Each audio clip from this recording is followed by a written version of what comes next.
রমজান মাসের আর একটা বড় নিয়ামত হলো কদরের রাত। আল্লাহ পাক আমার নবী পাককে বলেছিলেন, এ আমার হাবিব, এই রমজান মাসে 30টা দিনের মধ্যে 30টা রোজার মধ্যে একটা রাত আছে কদরের রাত, যে রাত্রে আপনার উম্মত উম্মতি যদি আমি আল্লাহ আমাকে সিজদায় কাটায়, আমাকে রুকুতে কাটায়, আমার জন্য কিয়ামে দাঁড়িয়ে কাটায়, আমার জন্য কিরাতে জবানকে ভিজিয়ে রাখে, আমার তাসবিহতে কাটায়, এক কথায় আমার দাসত্ব কোন যদি কাটায়, আমি আল্লাহ ওই এক দিনের রাতের বিনিময়ে 1000 মাসের ইবাদতের নেকি দান করে দেব। এ যুবকেরা, আল্লাহ নবী বলেছিলেন, আল্লাহ পাক আপনি বলছেন আমার উম্মত উম্মতিরা আগে জান্নাতে যাবে, আমার উম্মত উম্মতিরা তো হায়াত কম পাবে। অন্য নবীর উম্মতেরা কেউ 500 বছর, কেউ 1000 বছর, কেউ 1500 বছর আরো বেশি বেঁচেছে। আমার উম্মত উম্মতিরা হায়াত তো কম পাবে। আল্লাহ তাআলা ইবাদতের কম্পিটিশনে, আমলের মাকামের দিক দিয়ে আমার উম্মতের হায়াত যেমন কম, আমলও তো কম হবে। আল্লাহ তাআলা কি করি আগে জান্নাতে যাবে। আমার আল্লাহ বলেছিলেন, হে আমার হাবিব, আপনি চিন্তা করবেন না, আমি আল্লাহ আপনাকে ভালোবাসি, আপনার খাতিরে আপনার উম্মত উম্মতিদিগকে এমন কিছু কিছু রাত আমি দেব, ওই রাতগুলো যদি আপনার উম্মত উম্মতিরা আমি আল্লাহ আমার জন্য কাটাতে পারে, রুকুতে সিজদাতে তাসবিহতে কিরাতে, আমি আল্লাহ আমার ইবাদতে কোরআন তেলাওয়াতে, আমি আল্লাহ তাদেরকে বছর বছর বছর এমন কি লাইলাতুল কদরে 1000 মাসের নেকি দিয়ে দেব। আরো জোরে বলুন সুবহানাল্লাহ।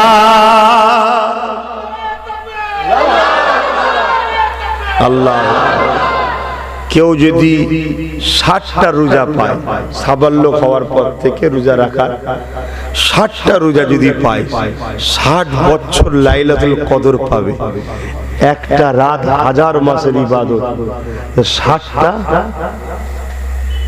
কথা মাথায় ঢুকছে? কোথায় আল্লাহ আমাদেরকে নিয়ে যাচ্ছে? এটা আমার নবীর খাতির আমাদের জন্য অফার দিচ্ছে আল্লাহ।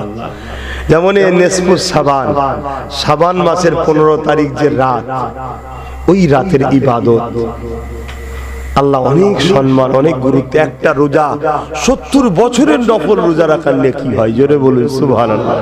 কেন এই উম্মত হায়াত কম পেয়েছে, কিন্তু দুঃখের বিষয় আজ এই নেসফুস সাবানের বিরুদ্ধেও লোক আছে, অথচ সেজে আছে এরা মুসলমান। এই রাত 30টা রোজার মধ্যেই একটা দিন ছিল। আমার নূর নবী, দয়ার নবী, কামলিওয়ালা, হাবিবুল্লাহ, রাহমাতাল লিল আলামিনের দয়া সাগরের জোশ মেরে উঠলো। আল্লাহ 30টা রাত আমার বান্দা উম্মতকে কি করে জাগতে হবে আল্লাহ?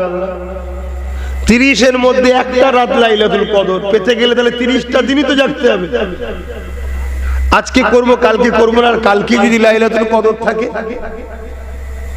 কথা বুঝছে?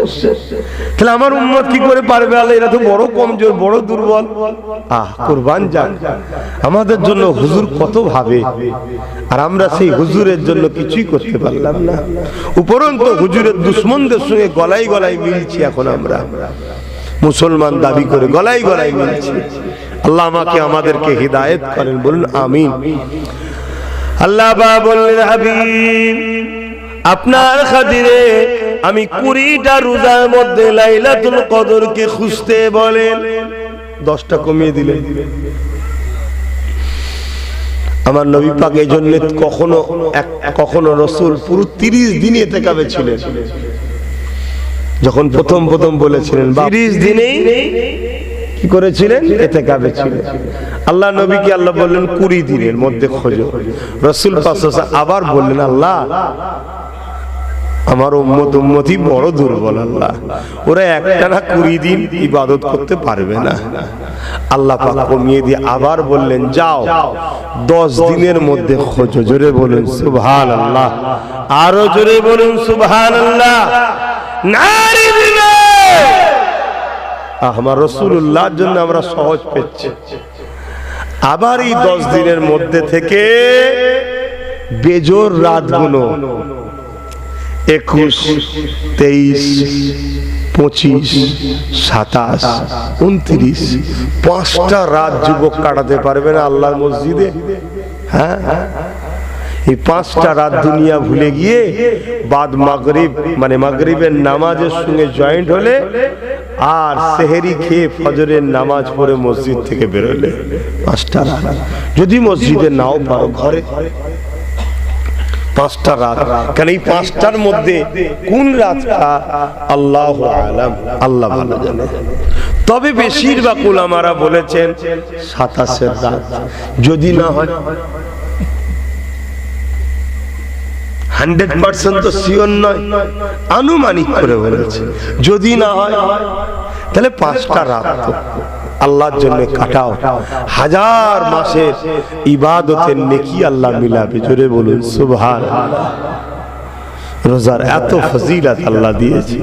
এই রমজান মাসে আল্লাহ পাকের কোরআন নাজিল হয়েছে। জোরে বলুন সুবহানাল্লাহ। আল্লাহ নবী বললেন আমার উম্মত দাবিদারদের মধ্যে থেকে 73 দলে বিভক্ত হয়ে যাবে, 72 দল জাহান্নামী হয়ে যাবে, একটি দল জান্নাতি হবে। সাহাবা হুজুররা বলতে লাগলেন ইয়া রাসূলুল্লাহ হাবিবাল্লাহ, ওই 72 দলে কি নামাজ রোজা দাড়ি টুপি থাকবে না?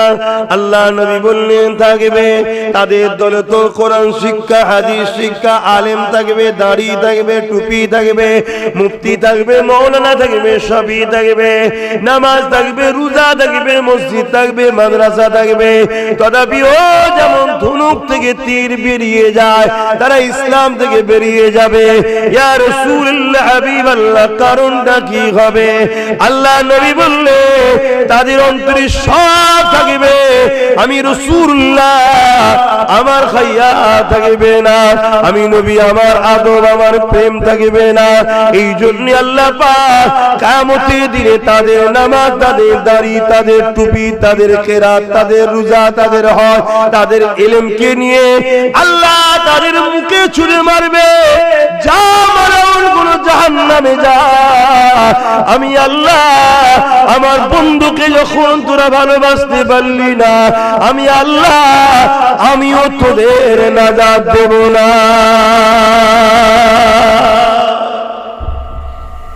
খুব ভালো করে বুঝলেন।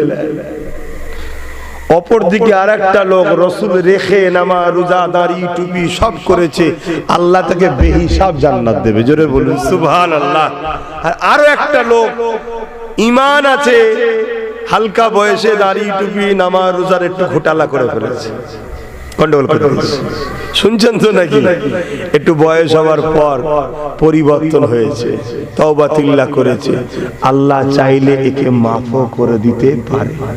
আর যদি মাফ না করে, যদি ধরে, জাহান্নামে দেবে। যতদিনের পাপের মেয়াদ হবে আযাব খেটে ঈমান থাকার জন্য জান্নাতে আসবে। জোরে বলুন সুবহানাল্লাহ। বুঝতে পারছে?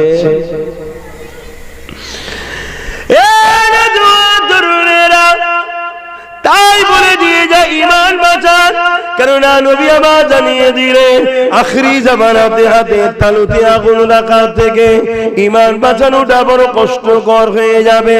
কারণ আখিরি জামানাতে আলেম 2 ধরনের হবে, খায়রুল উলামা হবে, শাররুল উলামা হবে।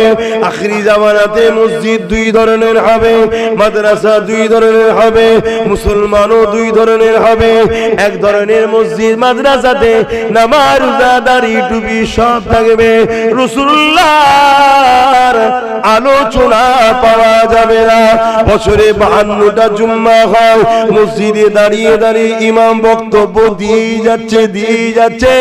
আরে কোনদিন ইমামের মুখে শুনলাম না আমার নবী মেরাজে গেছে, চামড়া চোখে আল্লাহকে দেখেছে।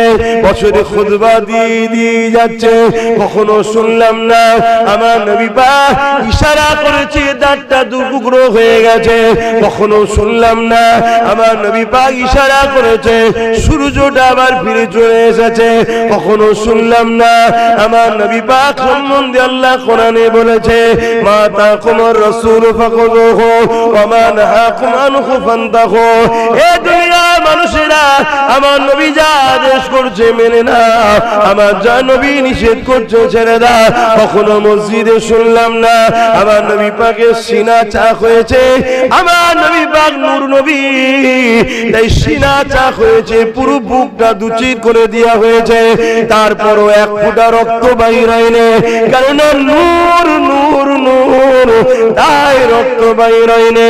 কখনো শুনলাম না আমার নবী পাক সাল্লাল্লাহু আলাইহি ওয়াসাল্লাম যখন রাস্তা দিয়ে যায়, পাথর কোণা থেকে শুরু করে গাছপালা সবাই আমার নবী পাককে সালাম দিতে থাকে। কখনো মসজিদে ইমামের মুখে শুনলাম না বছরকে বছর হুজুর আসলো, বছরকে বছর মুফতি আসলো, বছরকে বছর মাওলানা আসলো, কখনো আমার নবীর তারিফ প্রশংসা আমাদেরকে শোনালো না। মনে রাখবে এখনো 72 ফিরকার মধ্যে, আর মুমিনের বৈশিষ্ট্য হলো মুমিন সামনে লোক পেলেই তাকেই বলবে নবীর হও, নবীর হও, নবীর হও। কেননা যে নবীর হবে আল্লাহ কোরআনে জানাচ্ছেন হাবিবকুমুল্লাহ, আমি আল্লাহ তার হয়ে যাব।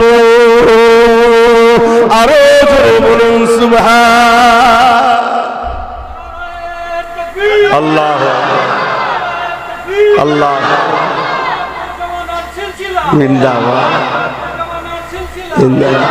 মন দিয়ে শুনে রাখো, আখেরি জামানা কোরআন দেখিয়ে দেখিয়ে মানুষের ঈমান চুরি করেছে খারিজিরা, নামাজ দেখিয়ে দেখিয়ে মানুষকে হযরত আলী হুজুরের বিরুদ্ধে চলে গেছে খারিজিরা। শুনছেন? খুব সাবধান, আবার খারিজি বেরিয়েছে, আবার খারিজি বেরিয়েছে, দাড়ি দেখাচ্ছে, টুপি দেখাচ্ছে, মসজিদ দেখাচ্ছে। এই দেখো আমি বেরিয়েছি, দেখো মাদ্রাসা দেখো। ভালো জিনিস তো বাপ বেরিয়েছেন, আলহামদুলিল্লাহ, ভালো কথা। কিন্তু আপনার মসজিদে নবী পাওয়া যায়, আপনার মাদ্রাসায় নবী পাওয়া যায় না? কোরআন আছে তো, আল্লাহ আল্লাহ করি তো, আমি কি করব? ইবলিস শয়তান এত বড় আলেম হয়ে ফেরেশতাদের পড়িয়ে আদম নবীকে সম্মান না করার জন্য আল্লাহ যদি বলে কাফের, বেরিয়ে যাবে। আর আদম নবীরও নবী মুহাম্মদ রাসূলকে যে আদব করে না, তুই কত বড় মলিশা হয়েছিস? কথা মাথায় ঢুকছে? ব্রেনে ঢুকিয়ে নেয়। আম মানুষ, জান্নাত যাবার রাস্তা আমাদের সব বন্ধ। আমরা নামাজে দাঁড়িয়ে যত দুনিয়ার কথা মনে করে, সংসার, ছেলে পুলে, বউ বাচ্চা, যত দুনিয়ার কথা যখন নামাজে দাঁড়ায় তখন মনে পড়ে। আপনারা হয়তো আল্লাহর ওলি মনে পড়ে না, আমার মনে পড়ে। কি আপনাদের মনে পড়ে? হ্যাঁ, সাহাবা হুজুররা বলছেন হুজুর আমাদের ঘরেও অসুয়াশা দেয়, আমি তো গুদাগারের কি কথা শুনছে। আমাদের রাস্তা কই? আমাদের রাস্তা হুজুরের প্রেম ও আদব। আপনাদের এলাকায় সব গাছপালা আছে দেখেছেন না? প্লাস্টিকের গাছটা দিয়েই বলছি, দেখুন এই যে সব পাতা ডাল সব রয়েছে না, আমাদের এলাকায় গাছপালা আছে, ডাল পাতা টাতা সব আছে। কেউ যদি একদিন উঠে গিয়ে ওই ডাল পাতা পাতাগুলো কেটে দেয়, গাছটা কি মরে যাবে? কথা বলো, কেন মরবে না? ওর মূলটা এখন আছে, ঠিক না বেটি? আর মূল থাকার জন্য দেরি হলেও ডালপালা আবার গজাবে না, গজাবে না, আবার পাতা হবে, আবার ঝাঁকড়ি হবে, তাই না? কিন্তু আর একজন বললো ডালপালা কাটিস নি, লোক দেখতে পেয়ে যাবে। গাছের গোড়ায় বসে গাছের দরদি সেজে গরম পানি দে, মূলটাকে মেরে দেবে। আর মূল যখন মেরে দেবে গাছটার কিছু হবে জন্মের মতো শেষ। তাই ইসলামের দুশ্মনরা দেখছে মুসলমানকে কোনো দিক দিয়ে হারানো যাবে না যদি এদেরকে মূল না মারা যায়। শুনছেন না? ওর ডালপালা কেটে দিবি, দুদিন পরে আবার তওবা তিল্লা করবে, আল্লাহকে হিদায়াত করে দেবে, নামাজি রোজাদার হাজি গাজি হয়ে যাবে। শুনছেন না? অতএব ডালপালা কাটতে যাস না, নামাজের বিরুদ্ধে যাস না, রোজার বিরুদ্ধে যাস না, এসব বলতে যাস না, তাহলে দেখা দেখি হয়ে যাবে, ঝগড়া লেগে যাবে। মহব্বতে পাশে বস, দাঁড়িয়ে রাখ, মুফতি সাহেব, মৌলানা সাহেব, ইমাম সাহেব, পীর সাহেব সেজে ঢোক, ঢুকে গিয়ে সহি হাদিসের নামে মৌলানা মুফতি সেজে গুড়া কাট, নবী মরে গেছে বল, নবী আমাদের মতো মানুষ বল, নবী শাফাত করতে পারবে না বল, নবী পাকের নাকি অক্ষর জ্ঞান নেই, আবাতা নাকি নবী পড়তে পারে না, নবী নাকি কোনটা আলিফ কোনটা বে চিনতেন না, নবী পাক সাল্লাল্লাহু আলাইহি ওয়াসাল্লাম ইলমে গায়েব জানে না, নবী পাক সাল্লাল্লাহু আলাইহি ওয়াসাল্লাম নাকি অন্তরের খবর জানে না, ইয়া রাসূলুল্লাহ বলা যাবে না। এদেরকে শিখা নবী 40 বছর বয়সে নবুয়ত পেয়েছে, তার আগে নবী ছিল না, এমনি মানুষ ছিল, এমনি মানুষ। নবী হয়েছে 40 বছর বয়সে, তার আগে নবী ছিল না। এগুলো শিখা, এগুলো যেই আম মুসলমান মানবে অমনি কাফের। শুনছেন না? শোনেন? মানে ডালপালা ছিল, ভেতর থেকে মূল শুকিয়ে গেল, শেষ কেটে গেছে। এবার ওই ডালপালার নামাজ থাকার পরও সুদ খাবে, নামাজ থাকার পরও ব্যাটার বেঁধে পোল নেবে, রোজা করার পরও ওই ইফতার পার্টিতে গিয়ে কাফের নেতাদের সঙ্গে বসে ছেলে মেয়ে একসাথে গুতোগুতি করবে। করছে না? করে না? এসব বেঈমান হয়ে গেছে, ইমানই নেই। এ কথা খারাপ লাগছে না? দেখেন বাপটাকে ছেড়ে দিই আমি, কারণ আমি এইসব কথা বলার লোক ভাই।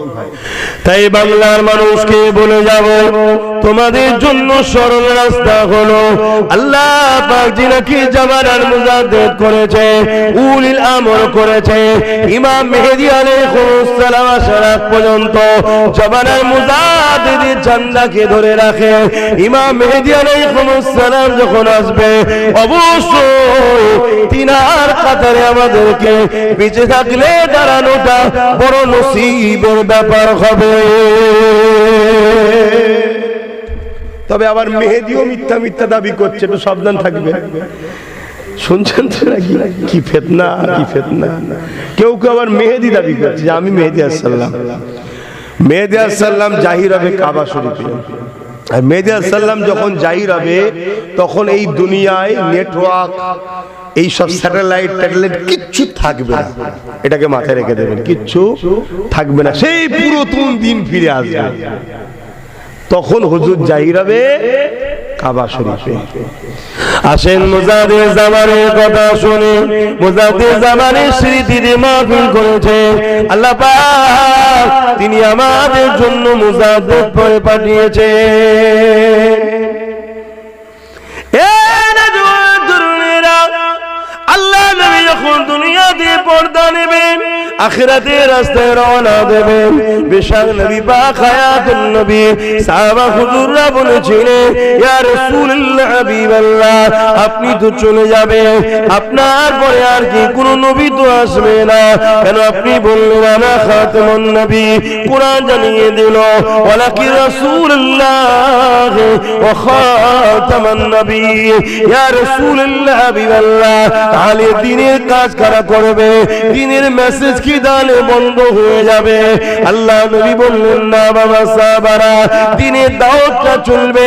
এতদিন নবীদের দ্বারা হয়েছিল, নবুয়াতের দরজা রাসূল দ্বারা খতম হয়ে গেল, বন্ধ হয়ে গেল। এবারে দ্বীনের কাজ মাইজাদুল আদিনাখা, দ্বীনের জন্য আল্লাহ মুজাদ্দিদদের পাঠাবে। যেমন আল্লাহ নবীদেরকে সিলেক্টেড করেছে, মুজাদ্দিদকে আল্লাহ পাকি নির্বাচন করবে, কোন মানুষ পরীক্ষা করে পাঠাবে না গো। আমার মুজাদ্দিদুল জামানকে আল্লাহ সিলেক্টেড করেছে, এই মাইজাদুল হাদিনাখা, দ্বীনের জন্য তারা যুগ সংস্কার ও মুজাদ্দিদ আসবে। আল্লাহর কোরআন জানিয়ে দেওয়া উলিল আমরে মিনকুম, তারা উলিল আমর হবে, তাদেরকে তোমরা মেনে নেবে। তাই বলে দিয়ে যায়, আপনি আমেরিকায় যান, ফ্রান্সে যান, জাপানে যান, ব্রিটেনে যান, আর আমার হিন্দুস্তানের বিভিন্ন রাজ্যে থাকেন না কেন, মনে রাখবেন আপনার জন্য ইমাম করে আল্লাহ পূর্ব ভারতের মানুষ মুজাদ্দিদুজ্জামানকে পাঠিয়েছে। এই দাদা হুজুরকে মজবুত করে ধরে রাখবে, কারণ আখরি জামানা দাড়ি দেখে, টুপি দেখে, নামাজ দেখে তোমাকে আমাকে কখন বেঈমান করে দেবে তুমি আমি বুঝতে পারবো না। এই বিষয়ে একটা ইতিহাস আপনাদেরকে শোনাই, মন দিয়ে শোনে। এই যুবকেরা, আল্লাহ নবীর হাতে হাত দিলেন আবু বকর সিদ্দিক, আমার নবী পাকের হাতে হাত দিলেন আব্দুল্লাহ ইবনে উবাই। দুজনই নবীর হাতে হাত দিয়েছে। একজনের নাম আবু বকর সিদ্দিক আর একজনের নাম আব্দুল্লাহ ইবনে উবাই। দুজনই আমার নবীকে ইক্তেদা করে নামাজ পড়ে। নবী হলেন ইমাম আর আবু বকর সিদ্দিক মুক্তাদি, আব্দুল্লাহ ইবনে উবাই মুক্তাদি। নবীকে ইক্তেদা করে নামাজ পড়তে লেগেছে। আল্লাহ নবী যখন হজে যায়, আবু বকর সিদ্দিকও নবীর সাথে যায়, আব্দুল্লাহ ইবনে উবাই নবীর সাথে যায়। আমার নবী যখন জিহাদের জন্য যায়, আবু বকর সিদ্দিকও নবীর সাথে যায়, আব্দুল্লাহ ইবনে উবাই নবীর সাথে যায়। আবু বকর সিদ্দিকের মুখে দাড়ি, মাথায় টুপি, পাগড়ি, জুব্বা রয়েছে, আব্দুল্লাহ ইবনে উবাই রয়েছে। আমার নবী কোরআন শিক্ষা দেয়, আবু বকর সিদ্দিক বসে ইলম শেখে আর আব্দুল্লাহ ইবনে উবাই বসে ইলম শেখে। কিন্তু আবু বকর সিদ্দিককে আল্লাহ নবী দুনিয়া থেকে জান্নাতে সার্টিফিকেট দিয়ে দিয়েছে। আর আব্দুল্লাহ ইবনে উবাই কোরআন ঘোষিত জাহান্নামী হলো। শুনছেন কেন ভাই? দুজনই তো নামাজি, দুজনই তো হুজুরের হাতে হাত দিয়েছে, দুজনই তো নবীকে ইক্তেদা করে নামাজ পড়ে, দুজনই তো রসুলের সঙ্গে হজ করেছে, দুজনই নবীর সাথে জিহাদে গেছে, দুজনই রোজা রেখেছে, দুজনই দান করেছে, দুজনই রসুলের দরবারে বসে কোরআন শিখেছে। একজন কোরআন ঘোষিত জাহান্নামী, একজন জান্নাতি। কারণ কি? খুব সাবধান। হযরত আবু বকর সিদ্দিককে জিজ্ঞাসা করা হলো, ও হযরত আবু বকর সিদ্দিক, আপনার যা আব্দুল্লাহ ইবনে উবাইয়ের তাই আছে, কিন্তু আপনি জান্নাতের সার্টিফিকেট পেলেন, ও জাহান্নামী হয়ে গেল, কারণটা কি?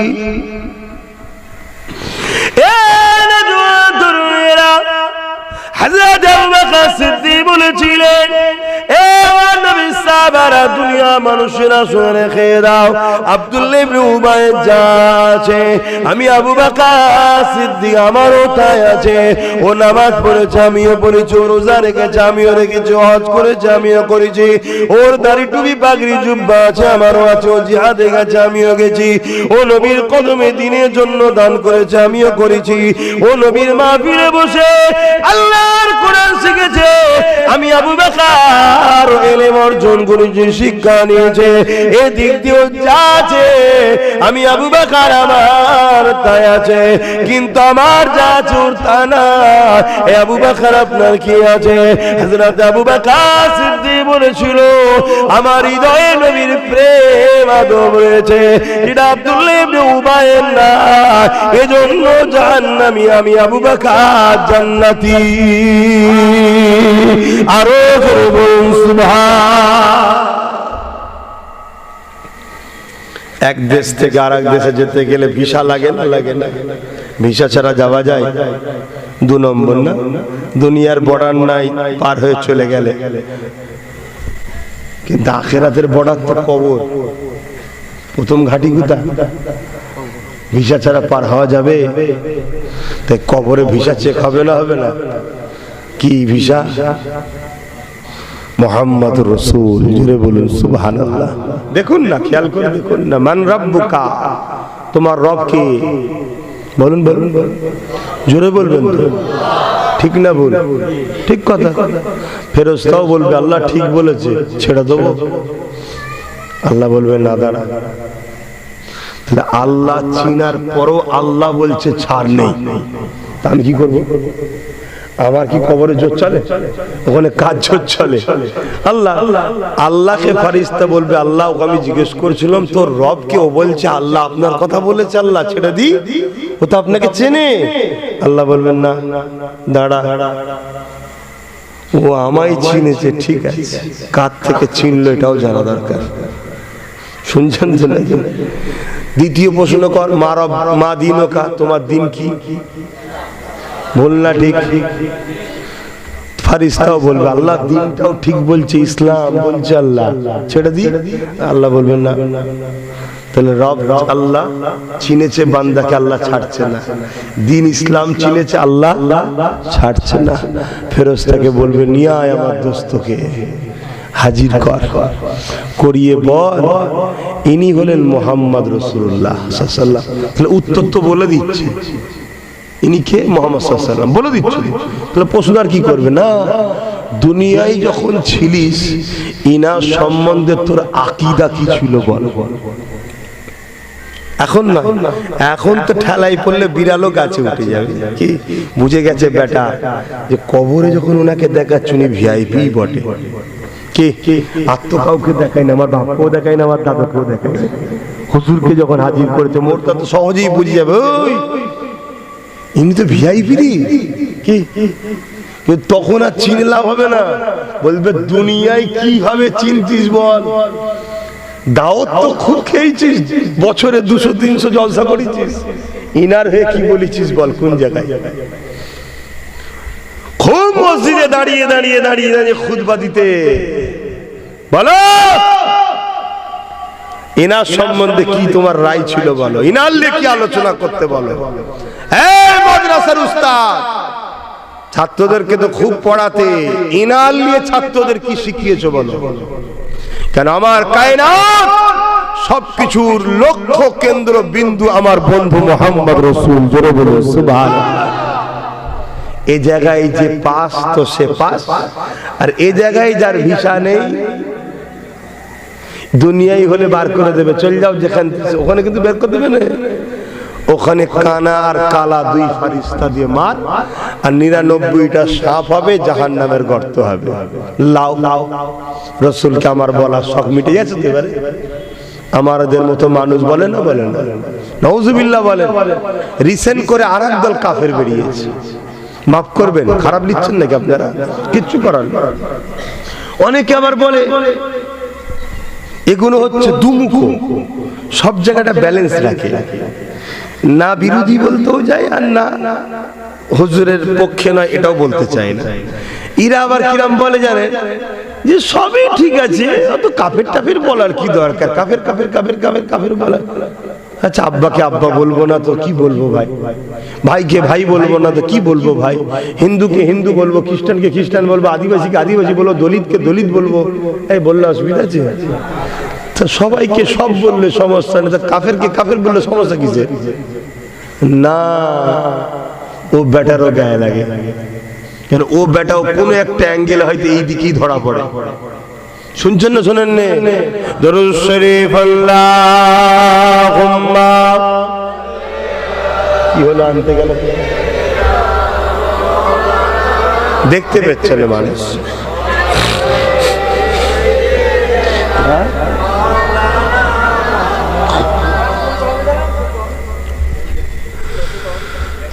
जब मदीने जाएंगे हम मुस्कुराते जाएंगे। आरो जोरे बोलून ना सुभान। जब मदीने जाएंगे हम मुस्कुराते जाएंगे।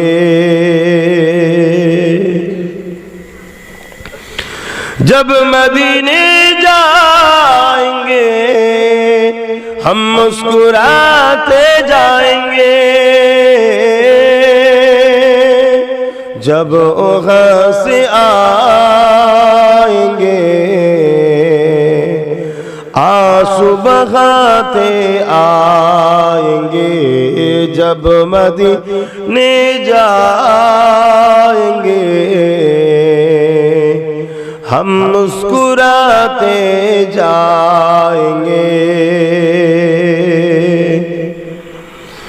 झोलियां भर लेंगे उनके रहमतों से हम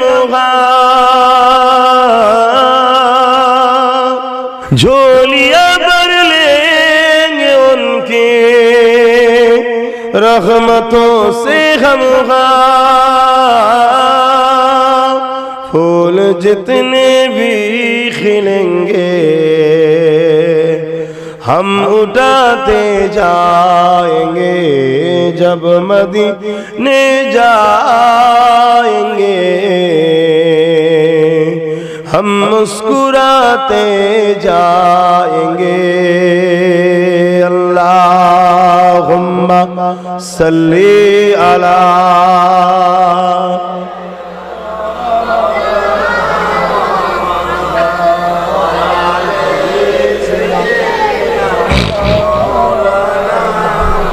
আমার বাপ জানেরা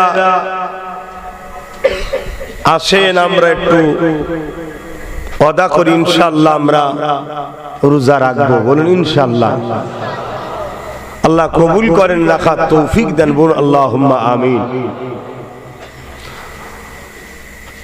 রোজা রাখতেই হবে নামাজ পড়তেই হবে তবে শর্ত হলো কি বলুন ঈমান শর্ত কি ঈমান তো ভাইয়েরা আমার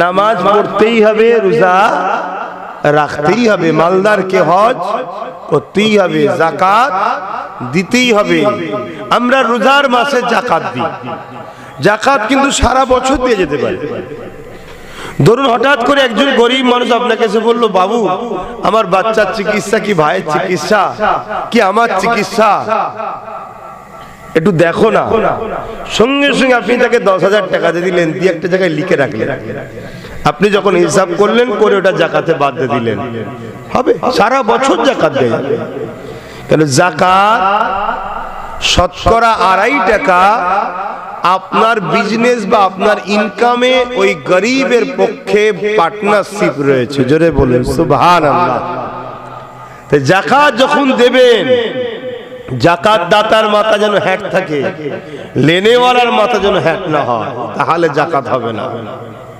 খুব ক্লিয়ার বলে যাচ্ছি পছন্দ হলে লিন না পছন্দ হয় রেখে দিকে যান আমার বয়ে গেছে আমার ডিউটি পৌঁছে দেওয়া পর্যন্ত যাকাত এটা দান নয় এটা তোমার পার্টনারের অর্থ তোমার কাছে আছে বিজনেস করো না পার্টনারে শতকরা 2.5 টাকা গরিব তোমার পার্টনার আল্লাহ গরিবকে পার্টনার বানিয়েছে অতএব শতকরা 2.5 টাকা গরিবকে দিতে হবে দিবার সময় এই কথাটা বলে দিয়া অতি উত্তম যে ভাই আমি তো আমার মতো করে আপ্রাণ চেষ্টা করে হিসাব করেছি ভাই আশা করছি কোনো ভুল ভ্রান্তি হয়নি তারপরও ভাই মানুষ তো যদি ভুল ভ্রান্তি হয়ে যায় তুমি হয়তো আরো পাওনাদার 2 লক্ষ টাকা হয়েছে যাকাত হয়তো 2,10,000 হওয়ার কথা কিন্তু তুমি ইচ্ছা করে করোনি তোমার ক্যালকুলেশনেই করেছো ঠিকই কিন্তু তারপরেও মনে হচ্ছে 10,000 টাকা বাকি রয়ে গেছে তাহলে এটা তুমি 10,000 টাকা গরিবের হক মারলে তাই তোমার বলে দেওয়া উচিত ভাই যদি ভুল হয়ে যায় তুমি আল্লাহর রাস্তায় মাফ করে দিও ভাই কেন আমি চেষ্টা করেছি ভাই চেষ্টা করে অঙ্ক করে দেখিয়েছি আমার এত টাকা যাকাত হয়েছে কথা বুঝে আসছে সেই টাকার অঙ্ক বলার দরকার নেই কেন বললে আবার বর্তমান সময় অন্য জিনিস হতে পারে আবার অঙ্ক সঙ্গে সঙ্গে করে নেবে 2 লাখ হলে কত লাখ টাকা যাকাত হতে কত কোটি যাকাত হতে পারে কত কোটি টাকা হতে পারে এই সব অঙ্ক করে ফেলবে তা থেকে আমি যেটা হয়েছে আপনি আমার প্রতি আর যাকাতের হক প্রথম কারা পাবে বলুন নিজের আত্মীয়র মধ্যে যে গরিব সে আত্মীয়র মধ্যে গরিব তাদের হকটা আগে তাদেরকে দিতে হবে যদি গরিব কেউ না থাকে তখন প্রতিবেশীর মধ্যে কে গরিব আছে খোঁজো প্রতিবেশীর মধ্যে গরিব না থাকলে তখন পৃথিবীর তুমি যাকে খুশি দিতে পারো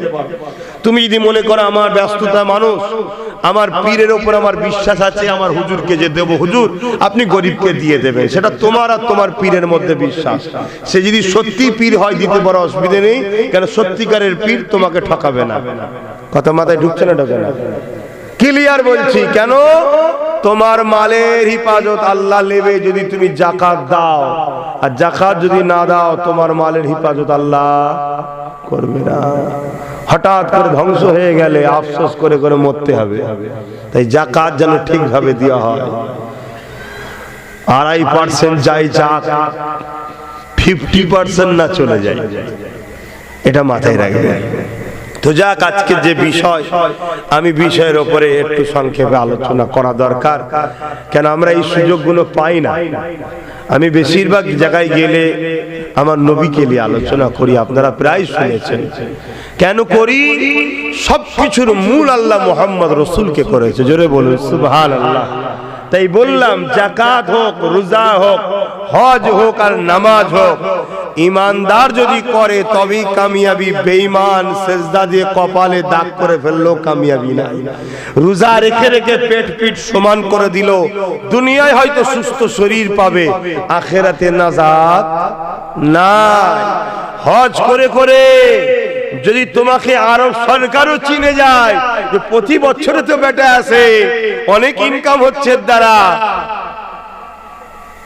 এমনকি মাতাবে হাতেমের মধ্যে কাবার যেটা অংশ, ওর মধ্যেও যদি সেজদায় পড়ে গিয়ে তুমি কাঁদতে কাঁদতে মারা যাও, রাসূল যদি দিলে না থাকে তোমাকে চির জাহান্নামে ঢুকতে হবে, বেরোবে না। খুব ভালো করে শুনলেন, একদম চ্যালেঞ্জের সাথে বলে যাচ্ছি, পৃথিবীতে কোনো মা এমন সন্তান পয়দা দিতে পারেনি যে মুহাম্মদ সাল্লাল্লাহু আলাইহি সাল্লামকে ছেড়ে দিবার পর তার নাজাত আছে। কোন নবী আলাইহিস সালাম তাদের থেকেও আল্লাহ আমার নবীর মিশাক নিয়েছে, সাক্ষী নিয়েছে। নবীরা বলো আমার বন্ধুকে তোমরা ঈমান আনবে কি? আমার নবীদের থেকে আল্লাহ সাক্ষী দিয়েছে, জোরে বলুন সুবহানাল্লাহ। আমার নবী আদম নবী, ঈসা নবী, মুসা নবী, জাকারিয়া নবী, সুলাইমান নবী, দাউদ নবী, যত নবী, হাত্তাকে ইব্রাহিম খলিলুল্লাহ আমার রাসূলুল্লাহ যিনি দাদা জান হন, তিনিও আমার রাসূলের উম্মত। আমার নবী হলো তিনারও নবী, জোরে বলুন সুবহানাল্লাহ। আজকে সেই নবীকে আমাদের দিল থেকে সরানো হচ্ছে। বাইরে বাইরে কাজ কামে যান, কাজ করুন, কাজ করুন। দাড়ি আছে, টুপি আছে, নামাজ আছে, রোজা আছে, হজ আছে, সব আছে। মুহাম্মদ রাসূল যদি না থাকে সব বেকার।